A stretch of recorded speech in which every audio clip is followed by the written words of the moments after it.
Ponto de partida de sexta-feira, sem script claro, como sempre, de olho nos comentários, nas provocações, nas perguntas que vocês me fazem ao longo da semana. Hoje eu tô no meio da Mata Atlântica, em Guararema, interior de São Paulo, e eu queria começar falando sobre corrupção. É muito engraçado que são os dois comentários que eu pesquei, um do vídeo de segunda-feira. Na segunda-feira, eu falei sobre esse conflito entre o Lula e o Arthur Lira e como que se desmontou, de certa forma, o sistema que permitia a governança da nova república. Na quarta-feira, eu tratei de 2013 e, curiosamente, esses dois comentários, um de segunda e um de quarta, tratam do mesmo tema, que é essa questão da corrupção. Deixa eu ler aqui para vocês, começar com o vídeo da segunda-feira, do René Stern, 1821. A paz que o Lira quer é monetária. Ele não quer papo, não quer o bem do povo, só quer o bem dos seus. E Mr. 191007, na quarta-feira, falando em cima do meu comentário sobre 2013, falou o seguinte: bicho, o vídeo foi passando e eu comecei a pensar, caramba, tô adorando esse vídeo, a narração dos fatos pelo Pedro tá ótima, e fazia tempo que eu não me sentia tão satisfeito com o ponto de partida, mas aí, na conclusão, sou obrigado a discordar demais. Fico até um pouco chateado. Não precisa ficar chateado por discordar de mim, pelo amor de Deus. Discorde à vontade, faz parte do jogo. É complicado fazer um ranking de problemas, mas com certeza a corrupção é um dos principais, sim, Pedro. Essa relativização e normalização da corrupção é um negócio terrível e chega a ser bizarro. Boa parte dos políticos incapazes, mal intencionados, incompetentes, que ajudam a destruir o país e avacalhar com a vida dos mais pobres, são mantidos e financiados justamente por atos de corrupção. É uma bola de neve. Vamos lá. O que eu quero dizer com corrupção não é um grande problema? Existe uma certa crença de que se não se desviasse tanto dinheiro no Brasil, se políticos e burocratas não desviassem tanto dinheiro, a gente teria mais dinheiro para fazer as coisas que precisam ser feitas, por assim dizer, para simplificar o modelo, né? E, na verdade, o dinheiro desviado é uma quantidade pequena do orçamento público. A gente tem um problema que é um problema... A gente tem alguns problemas que são um pouco diferentes. Primeiro, vamos tentar entender o que é a corrupção. Quando a gente fala, por exemplo, de um Arthur Lira, boa parte desse dinheiro que é desviado por parlamentares e tudo mais, e dinheiro é desviado, ele não é um dinheiro que é desviado para, como sugere a fantasia, enriquecimento ilícito. É claro que tem gente com milhões, etc., mas boa parte desse dinheiro é meio que para um fundo partidário informal para sustentar eleições. Uma das coisas que a gente tem que rever aqui no Brasil é o processo eleitoral, entendeu? Fazer uma campanha eleitoral é muito cara, é cada vez mais cara, e vira uma competição, né? Uma concorrência de quanto mais dinheiro você tem, maiores as possibilidades de você se eleger, e isso cria, sim, um debate que é importante e uma concorrência, de certa forma, desleal, né? Porque muito do dinheiro que se gasta em campanha é um dinheiro que não é registrado e tudo mais. Quer dizer, a gente tem que encontrar uma maneira de fazer campanha eleitoral de uma outra forma. E quando a gente fala dessa lógica do Centrão de eu preciso trazer as obras para minha cidade, a gente não está falando propriamente de corrupção no sentido de desvio de dinheiro. A gente está falando de uma necessidade que o sistema político brasileiro cria, que faz com que os deputados precisam agir um pouco como se fossem deputados distritais, sabe? Eles precisam mostrar para as pessoas, para os seus eleitores, que eles são capazes, em Brasília, de trazer obras, benefícios para as suas regiões. Isso é, por um lado, uma baita de uma deturpação do que é o trabalho do parlamentar, mas que, de certa forma, a maneira como a gente distribui dinheiro, de certa forma, a maneira como se desenha no imaginário o trabalho do parlamentar, meio que impõe isso. Quer dizer, tem uma coisa que é uma distorção mesmo. Agora, quando a gente fala do Estado brasileiro, e por que que o Estado brasileiro não consegue entregar serviços melhores? Em grande parte, a gente tem um problema que é o seguinte: boa parte das políticas públicas são políticas públicas que são criadas mais com base ideológica do que, por assim dizer, com uma base científica. O que que eu quero dizer com isso? Quando você desenvolve uma determinada política pública, o Bolsa Família, por exemplo, que é nesse caso em particular, uma grande política pública, tá? Quando você desenvolve um Bolsa Família, o que que você tem que fazer? Você tem que medir. Vem cá, tem uma quantidade muito grande de pessoas numa determinada cidade recebendo Bolsa Família. O fato de o Bolsa Família existir tem algum tipo de impacto econômico naquela cidade? As pessoas criam algum tipo de dependência do Bolsa Família e acabam, digamos, ficando lenientes? Elas ficam, como é que se diz? Propensas a ficar ali recebendo aquele dinheirinho e não se mexer e tudo mais. A gente tem respostas a respeito de tudo isso. A gente sabe que o impacto nas economias locais do Bolsa Família é formidável, principalmente nas cidades mais pobres, e a gente sabe que as famílias que recebem o Bolsa Família tendem a, com o passar do tempo, tendem a sair dele. A gente sabe disso porque esse troço é muito estudado. E você consegue mensurar o impacto da política pública. Em grande parte, a gente não tem esse tipo de estudo a respeito de boa parte das políticas públicas. Eu dou um contra-exemplo. No governo Dilma, por exemplo, se gastou uma quantidade abissal de dinheiro fomentando a indústria naval brasileira. A gente terminou sem uma indústria naval e a gente terminou sem um estudo de por que aquele dinheiro investido na indústria naval não fomentou uma indústria naval. Entendeu? Porque, o que deu errado? A gente não sabe essas respostas. O que a gente tem é, pelo contrário, dizendo, não, vamos fazer de novo.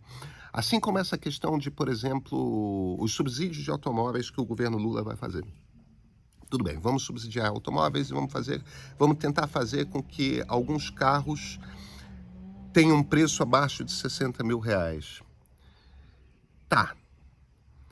Isso serve para quê? O que que a gente ganha com isso? Vai ter uma quantidade de pessoas que vão comprar carros. Isso é bom? Entendeu? A gente está botando algum tipo de incentivo para melhoria da tecnologia dos carros? Não, em grande parte a gente não tem uma boa indústria automobilística. A nossa indústria automobilística produz carros piores do que Coreia, Europa, a América do Norte, tudo mais, Japão, China. Entendeu? Por que a gente tem uma indústria automobilística tão ruim se ela constantemente tem incentivos dados pelo governo para existir? Porque é bacana a gente ter uma indústria automobilística. Essa é uma política que é mal feita. E é mal feita essencialmente porque você cria um incentivo de aquisição de carro por pessoas que em geral têm grana, porque quem tem grana para pagar 60 paus no carro, entendeu? Você dá um incentivo para a classe média alta. Você, além disso, continua meio que sustentando uma indústria automobilística que não tem demonstrado a capacidade de se sofisticar. E por quê? Entende? Eu não estou dizendo aqui que não se deva gastar dinheiro com a indústria automobilística. O que eu estou sugerindo é que a gente deveria estudar por que essa política não funcionou e tentar, a partir da descoberta de por que essa política não funcionou, descobrir os caminhos que podem levar a uma política que funcione. Entendeu? Se a gente quer gastar dinheiro com isso. Então, com muita frequência, a gente responsabiliza corrupção por algo que não é propriamente o que está no cerne do problema. O cerne do problema está que a gente tem políticas públicas demais que são feitas um pouco na base da fé e que a gente não acompanha no detalhe para entender o que deu certo, o que deu errado. Percebe? Amanhã é dia de ter a edição de sábado do Meio, e a gente está caprichando numa cobertura a respeito de 2013, nesse debate vem cá, o quanto que o caos no qual o Brasil mergulhou é causado por o que aconteceu em 2013 e o quanto que não é. O que foi, afinal de contas, 2013? 2013 é uma questão chave para a gente entender o Brasil de hoje, compreender o que aconteceu nesse nosso país 10 anos atrás. A Flávia Tavares, nossa editora executiva, mergulhou nesse assunto. Eu, se fosse vocês, assinava agora o Meio, até porque por apenas R$ 9,90. Você não vai receber uma, você vai receber 4 edições de sábado, você vai receber 4 análises políticas às quartas-feiras, você vai ter acesso a trocentos outros benefícios. Entra lá, assina, além do que você nos ajuda a produzir uma quantidade imensa de conteúdo gratuito, porque é importante injetar informação nesse mundo digital brasileiro. Eu sou Pedro Doria, editor do Meio, e este é o Ponto de Partida.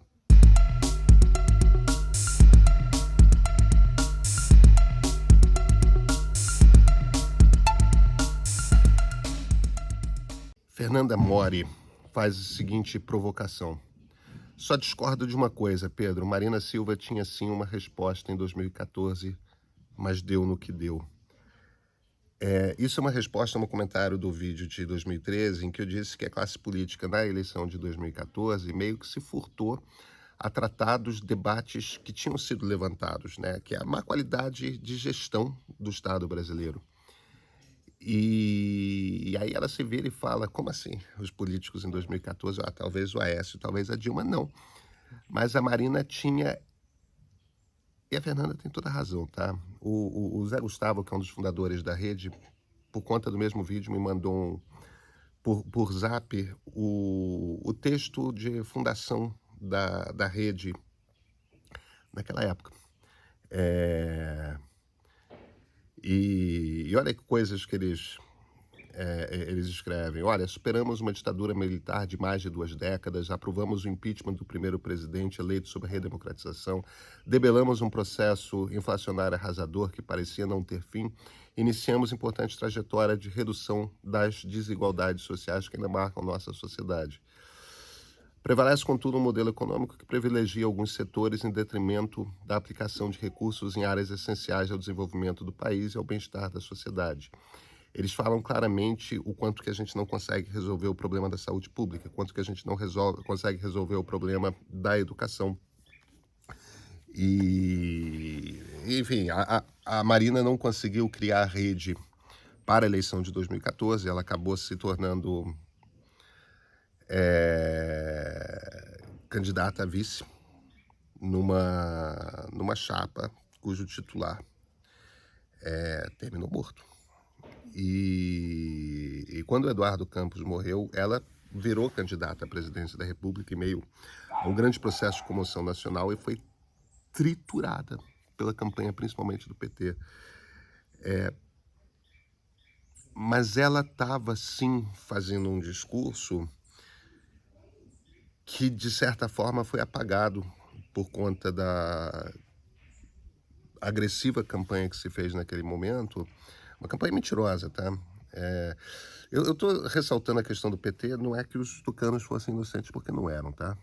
Naquela eleição de 2014. Mas a Marina claramente tinha um diagnóstico que estava muito mais sintonizado com as demandas da população em 2013 do que qualquer outro candidato. Só que ela não chegou sequer ao segundo turno, né? E... Por fim, ainda no vídeo de quarta-feira sobre 2013, eu queria pensar esse último comentário do Zé Arara 87, que nome sensacional. Concordo com Pedro, mas coloco aí uma faceta pouco comentada. Houve também, naquela época, a novidade das redes como agente sedutor e as primeiras ideias de conexão real, mesmo que feita pelo Facebook e outras plataformas.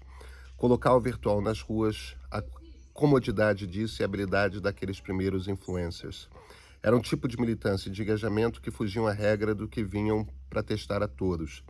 Não seriam mais os sindicatos, a panfletagem de rua, os centros acadêmicos, as paróquias ou as associações de bairro.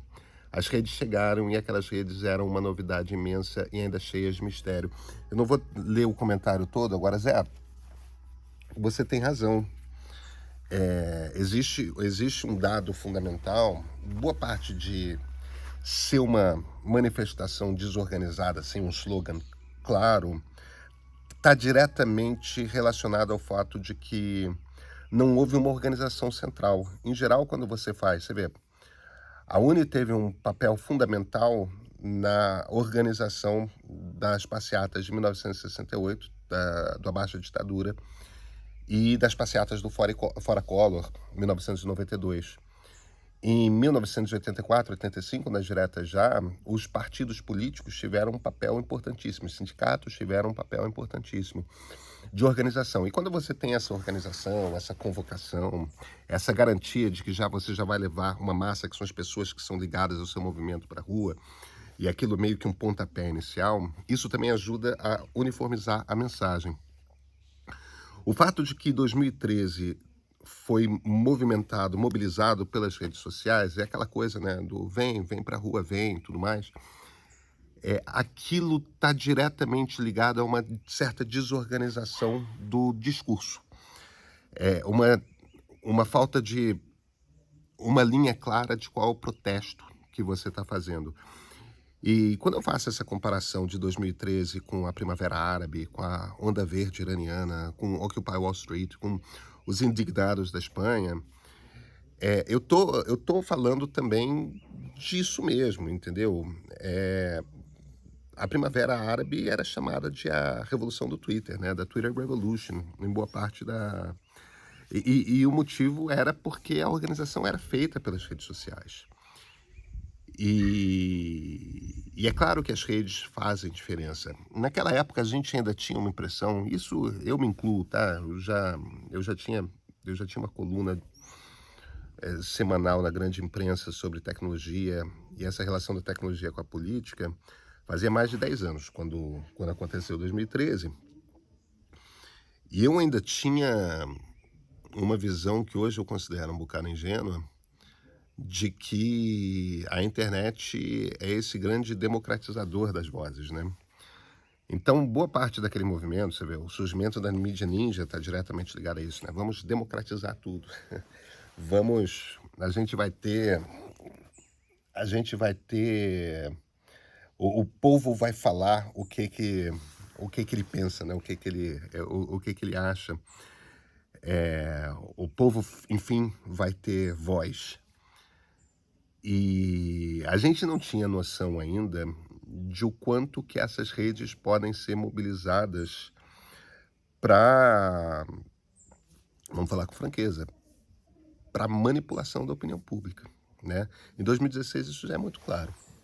Em 2013 ainda não é. Eu tenho a impressão que essas primeiras grandes manifestações, não só a brasileira, como a árabe, a espanhola, a americana, elas ajudaram muito a ensinar muitos grupos a fazer manipulações populares através das redes sociais. E isso desencadeou no Brexit, no Reino Unido, né? Isso desencadeou na eleição do Donald Trump, em 2016. Isso desencadeou na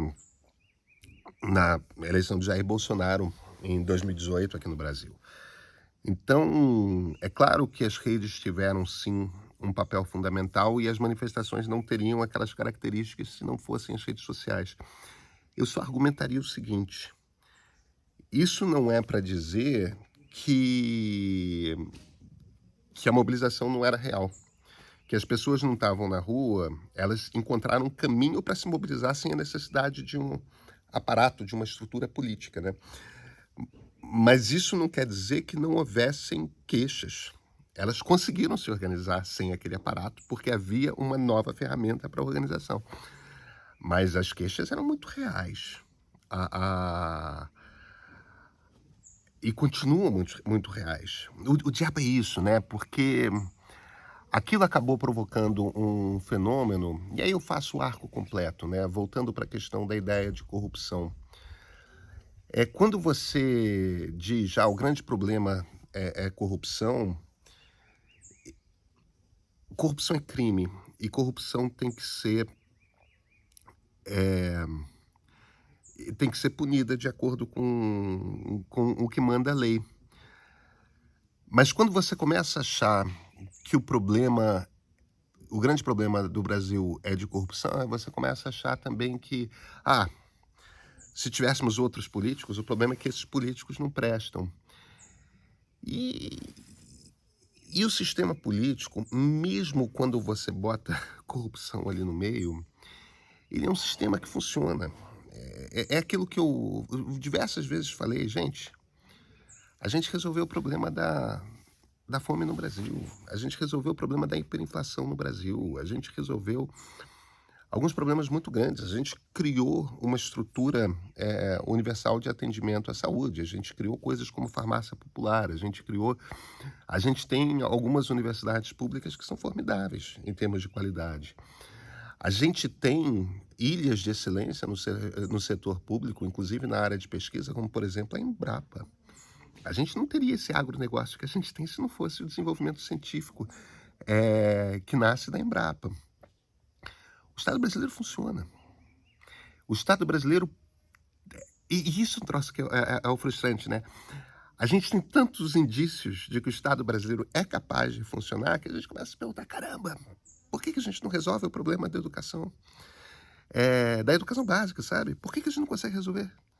A gente tem tudo para conseguir resolver. E quando eu digo tudo para conseguir resolver, a gente tem, inclusive, exemplos de lugares onde a educação pública funciona. Se a gente sabe onde que funciona, por que a gente não vai lá e copia? Existem os caminhos, percebe, para a gente fazer isso, e a gente não consegue. E a gente não consegue, em grande parte, porque as políticas públicas, em geral, existe uma ideologia muito forte e empurrando para um lado e para o outro. Quando eu falo ideologia, não estou falando só de esquerda, não, tá? De direita também, essas coisas, escola sem partido e tudo mais. Eles troçam pura ideologia e nenhuma substância. Zero, tá? Quando a gente não consegue tocar políticas públicas, a gente precisa parar e entender por que a gente não está conseguindo tocar essas políticas públicas. E quando a gente começa a dizer, o problema é corrupção, o problema são esses políticos, o que a gente está dizendo, na verdade, é que o problema é a política. E o problema não é a política. A política é solução. Não existe democracia sem política e sem políticos. Então, como é que a gente resolve corrupção? Com filtros, entendeu? Com corregedoria, com Tribunal de Contas, com gente investigando como que os gastos públicos estão sendo feitos o tempo todo. Como é que a gente faz boas políticas públicas? Esquece a questão da corrupção, deixa as corregedorias cuidarem de corrupção. A gente cuida de gasto público medindo a qualidade do gasto público. Entendeu? Vem cá, essa política está realizando aquilo que ela se predispõe a realizar? Isso, inclusive, é para o passado. Vamos olhar para as políticas públicas que a gente fez no passado, sabe? E entender por que não funcionaram. Em vez de simplesmente ficar batendo ali, tipo, vamos repetir, até funcionar. Para, né? Gente, é sexta-feira. Bom fim de semana. Para quem tá no feriadão, eu tô semi. Para quem tá no feriadão, bom feriado. E segunda-feira tem mais.